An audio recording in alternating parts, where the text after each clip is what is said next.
Hi guys, and welcome back to a new quick and dirty inspo video from my side. And today I will show you within 2 minutes very rough a cool picture idea you can do after watching my tutorial. So let's start, and here you will find my complete materials I use for my picture, and below you will find my camera settings. And today I like to show you a cool way to make great pictures with tomatoes. And here I have different kinds of tomatoes. I got it from the garden of my sister. Thank you for it.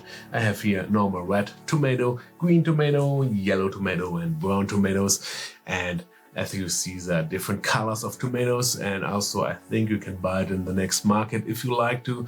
But if you don't have tomatoes at home or you don't like to buy one, you can also use every vegetable you like to. For example, an apple. An apple will have a similar structure like this green tomato here.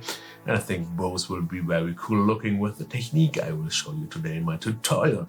And then my setup will be also very simple. I have a black waterproofed underground and a black background, and my light will be a normal torch here, and I can change the focus point of the light of my torch to a spotlight, and will be very cool later on for my tomatoes.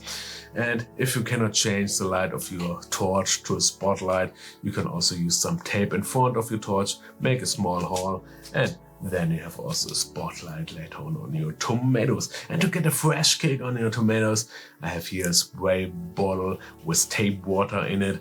And when you use some spray water drops on your tomatoes, they will look very fresh and cool looking, and this makes the picture very interesting. And also you can use some water on the waterproofed underground to get some reflections of your tomato. And additional, if you like to, you can also use an e-cigarette to get some smoke in the background. And as you see, it's very simple today. And now I think we can go ahead with my results, and I think we will see us in my next tutorial. Ciao!